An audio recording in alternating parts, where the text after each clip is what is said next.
Hello friends, I hope that you're doing well. Earlier today, some of us were able to gather on the back lot at Faison United Methodist Church for our first outdoor worship gathering. Um, we do this with an extreme amount of caution in light of recommendations made by state leaders and national leaders and also denominational leaders. With that said, we are continuing to release these pre-recorded messages. The message is the same message that is heard on the back lot outside at church each week, weather permitting, so long as it is necessary for us to continue to meet in such a way. But right now it is. And so for those of you who are not comfortable with coming and gathering in person outside, we still have these messages available for you each week. Just know that every decision that is made right now is made with an extreme amount of caution. It is made with a lot of discernment and with a lot of prayer. We intend to have these outdoor gatherings at Faison United Methodist Church for a few weeks at the least. Yet, as we all know, during this strange COVID-19 time, everything is always subject to revision. Outdoor gatherings on our property, that's the plan right now, but again, always subject to revision. This morning I was able to read from Romans chapter 5 verse 1 through 11 prior to the message. I encourage you to get out your phone or your printed Bible if you have one of those and look up Romans 5 1 through 11. I'm not going to read it to you because I encourage you to read it for yourself. Back in 2012, I preached a sermon entitled Darkness.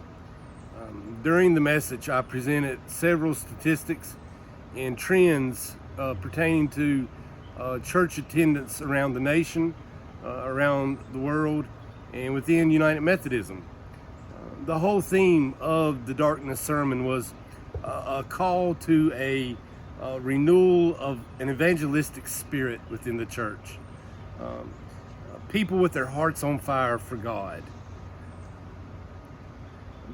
Because, as the statistics and trends at that time shown, if something did not change in the church, particularly with the church in the U.S., and if it didn't change pretty soon, we were looking at a reality in which a lot of churches, or most churches, just like ours, would be closed. No worshipers in 30 to 40 years in the United States. That's the way things were looking then, and they haven't changed a whole lot since. Perhaps the most memorable part of that message 8 years ago, for some of you who were there, were the visual aids that were a part of the message.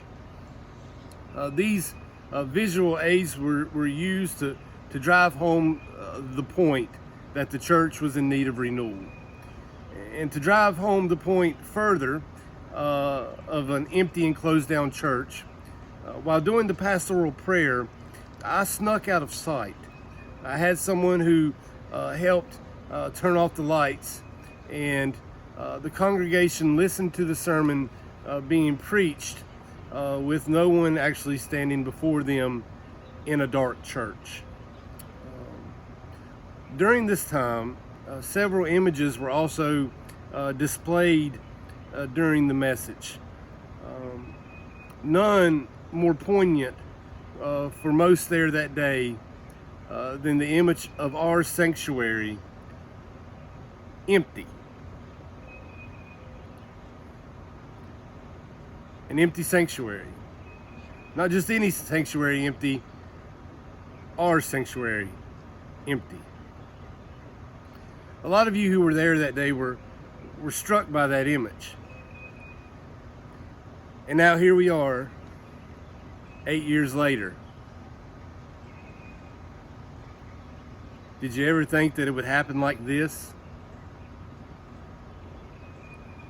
The truth is, and I hope that you all know this well by now, But we don't actually have to be in there to be the church. It's a beautiful space. I love it, and I long to be back in it. But that building is not what makes us the church. However, with that said, building or no building, the church will cease to exist if the people of God do not catch fire and live into their calling as spirit-filled folk who have an assurance of their salvation and the need for God. Right? Pandemic or no pandemic, building or no building, masks or no masks, if we do not find ourselves overflowing with the love of God that motivates us to be a particular type of people, then all of this church mess will be a waste of time. What we need, friends, is a revival of the heart and a revival of the mind. And some of the greatest revivals to ever take place took place outside. So there we were this morning, and so here we are now. Methodism's John Wesley once had a moment on this very date, May 24th, but the year was 1738. And Wesley has this moment in which he feels his heart strangely warmed, the strange warming of his heart. I'm going to read to you Wesley's account of that moment in his own words. This again from his journal, May 24th, 1738. In the evening, I went very unwillingly to a society in Aldersgate Street where one was reading Luther's preface to the Epistle to the Romans. About 9:15, while he was describing the change which God works in the heart through faith in Christ, I felt my heart strangely warmed. I felt I did trust in Christ alone for salvation, and assurance was given me that he had taken away my sins, even mine, and saved me from the law of sin and death. John encountered the gospel. At Aldersgate, John encountered the gospel, and it revived him. It changed him. It led him to actually preaching outside of the confines of a pulpit. As he put it, that moment led him to submitting to be more vile. Right? Submitting to be more vile. If the Spirit of God leads to being more vile, which then leads to revival, then I'm going to continue to submit to be more vile. Listen, church, hear the gospel.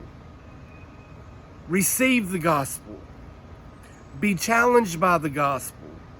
Be changed by the gospel. And live the gospel. Listen, church, live the gospel, and the church will live.